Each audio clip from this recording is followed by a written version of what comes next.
desde até o infinito. Palavra de Deus, receba renovo da parte de Ganha Deus. luta sem lutar, vence a luta e faz cansar o inimigo.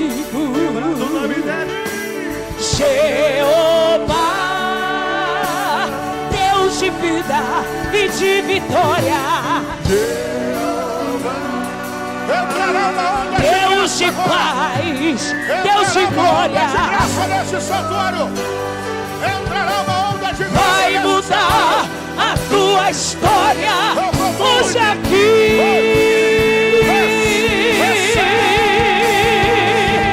Quando Deus quer fazer, ninguém pode parar. Quando manda mensagem, faz profeta entregar, faz a nuvem descer, faz a água subir, e se Ele soprar, Ele sempre resolve sem ter reunião. Pega o homem sem Deus e derrama o som. O seu braço é capaz de parar o trovão. Esse é o Deus dos deuses, meu irmão.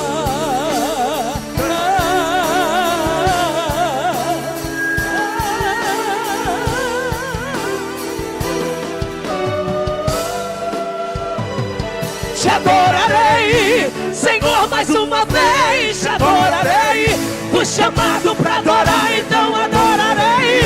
Sou um adorador, foi assim que Deus me fez, então adorarei. Adorarei, Senhor, mais uma vez. Te adorarei, fui chamado pra adorar, então adorarei. Sou um adorador, foi assim que Deus me fez, então adorarei. Ninguém vai me calar, está no meu DNA. E ainda se tirar em minha vida, quando chegar aí no céu, eu te adorarei. Ninguém vai me calar, está no meu DNA. Ainda se tirar em minha vida, quando chegar aí no céu, eu te adorarei. Te adorarei, te adorarei, quando chegar aí no céu. Te adorarei, te adorarei, quando chegar aí no céu.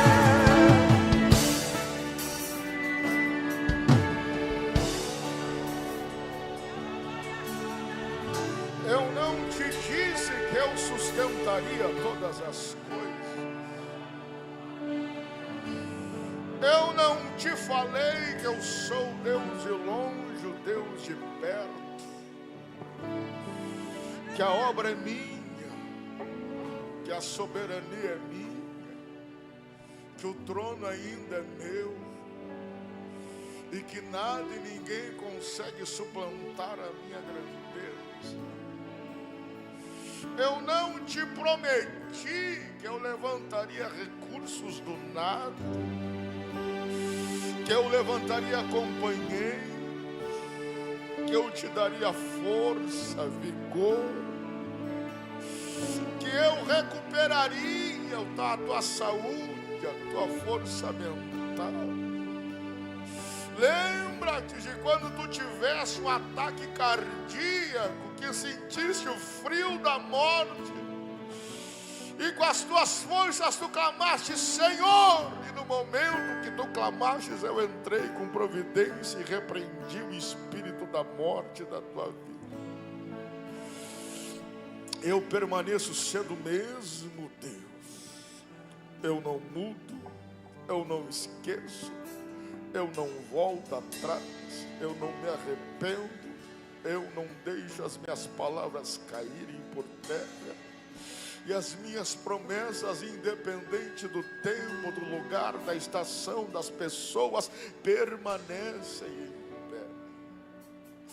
Eu sei que um inimigo poderoso se levantou para derrubar a tua vida e tem abalado a tua fé. Eira, bagando e releira, abriacala, suribicanda, arabiaca. Eu sei que este poderoso inimigo tem tem abalado o teu coração, e tu em oração chegaste diante da minha presença dizendo: Jesus, eu não tenho mais vigor para lutar, Jesus. Eu não tenho mais força para continuar, Jesus. Eu não consigo mais ir para confronto. Quem disse, filho, que tu terás que ir para confronto? Quem foi que te disse que tu terás que batalhar? Para tranquilizar a tua alma e relaxar o teu espírito, eu te digo: permaneça sendo fiel, descansa na minha presença e observa o livramento que eu, o Senhor, te darei.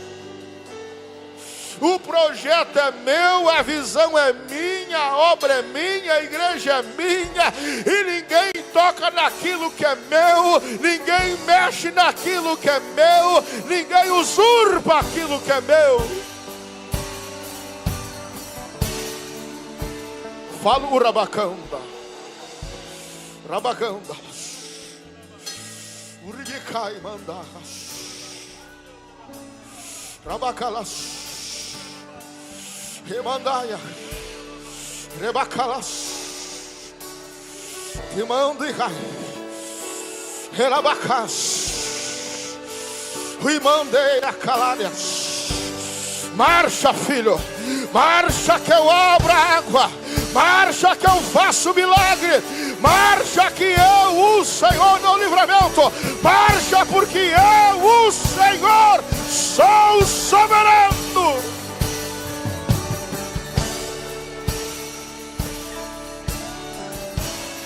E para provares que sou eu, Deus, que falo contigo, a minha mão sanadora entra lá na tua coluna onde tem te incomodado todo este tempo. E um laudo medicinal está dizendo que um princípio de hérnia discal está querendo aparecer. Mas para provar que sou eu, Deus, que falo contigo, eu repreendo este princípio de hérnia. Eu fortaleço a tua saúde, eu fortaleço o teu corpo, eu te dou mais vigor, eu te dou mais saúde. E fique tranquilo que dos teus eu cuido, e aquilo que eu tenho para fazer eu farei, porque a obra é minha, a chamada é minha, e sou eu que garanto os meus. Assim te diz o Senhor.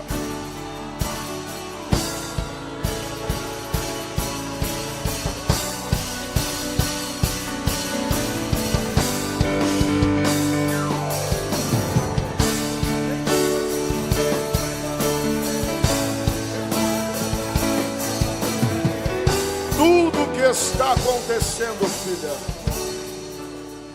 as respostas que eu tenho dado, os movimentos que eu tenho feito, todas as coisas que eu tenho levantado, as condições que têm surgido, são porque eu ouvi as tuas orações.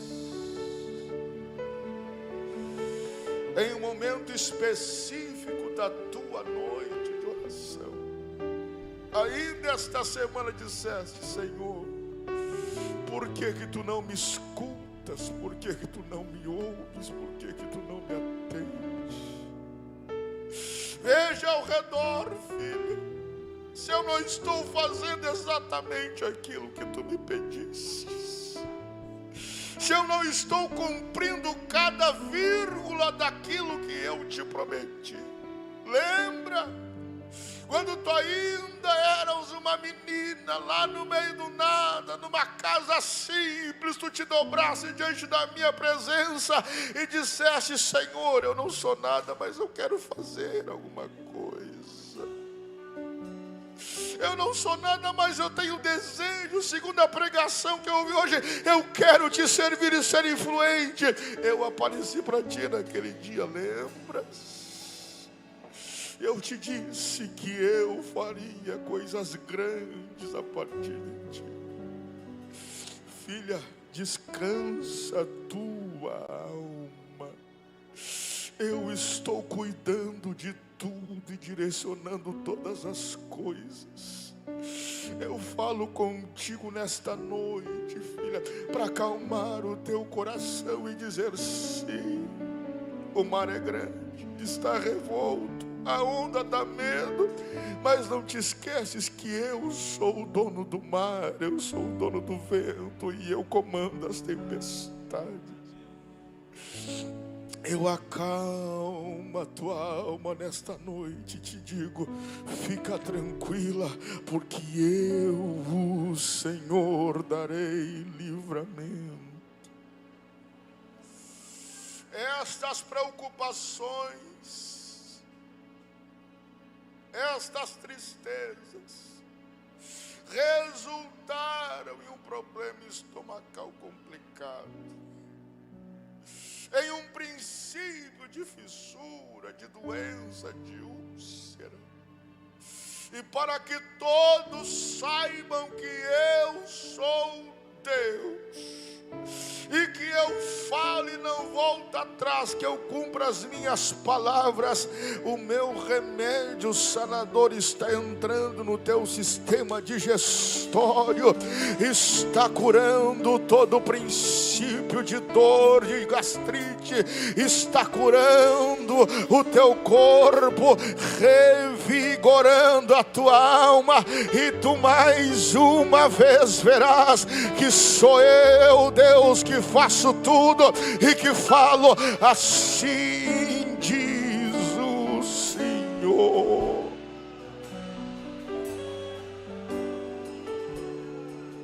Abrace uma pessoa. A dupla se prepare para entrar rachando. Abrace uma só, uma só. Eu quero que você abrace uma só, uma só.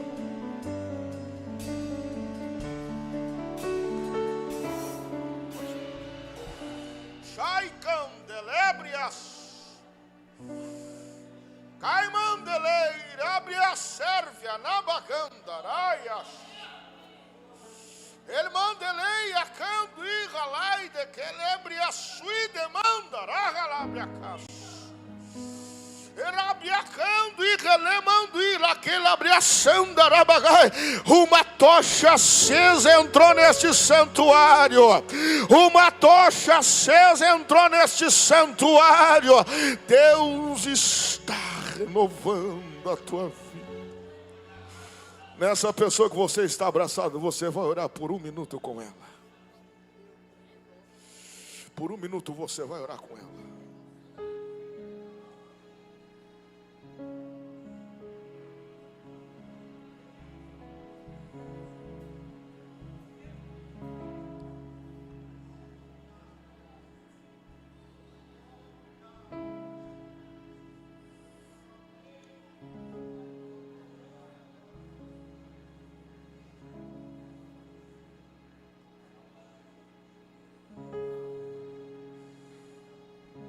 Sempre digo que brasa com brasa pega fogo.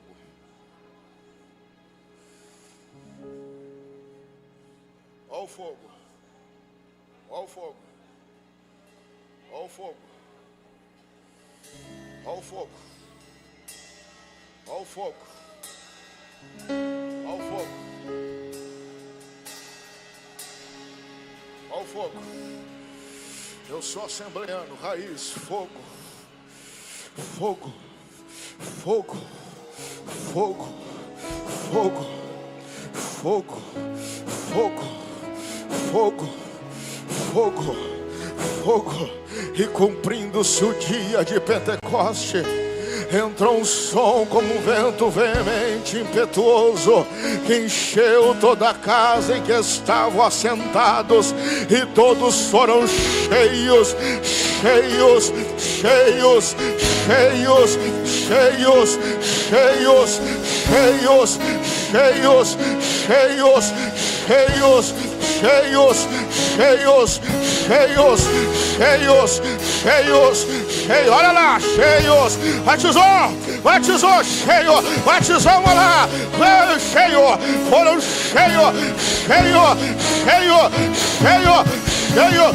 cheio do Espírito Santo, e começaram a falar em outras línguas, como o Espírito queria que falasse. Espírito dos 4 ventos, ouvi a voz do Senhor e sopra, sopra, sopra, cai em Jerusalém, sopra, até que do alto seja revestido de poder. Eu mandarei o Consolador, e quando vier, Ele dará graça e temor. Uns desistiram, voltaram pra casa, mais 120 ali ficaram, quando de repente ouviu-se o som, e dos 4 cantos o vento soprou. O Espírito Santo está libertando nós. O Espírito Santo tem como labareda de fogo, tem como labareda de fogo, e pousa sobre cada um de nós, e pousa sobre cada um de nós. Tem como labareda de fogo, tem como labareda de fogo, e pousa sobre cada um de nós, e pousa sobre cada um de nós. Tem como labareda de fogo, tem como labareda de fogo, e pousa sobre cada um de nós, e pousa sobre cada um de nós. Labareda de fogo, vem como labareda de fogo, e pousa sobre cada um de nós, e pousa sobre cada um de nós. Vem como labareda de Espírito, Espírito, que desce como fogo, vem como em Pentecoste e enche-me de novo. Espírito, Espírito, Espírito, Espírito, Espírito, Espírito, que desce como fogo, vem como em Pentecoste e enche, e enche, e enche, e enche, e enche, e enche, e enche, e enche, e enche, e enche, e enche, e enche, e enche, e enche, e enche, e enche, e enche de novo. Espírito, Espírito, que desce como fogo, vem como em Pentecoste e enche-me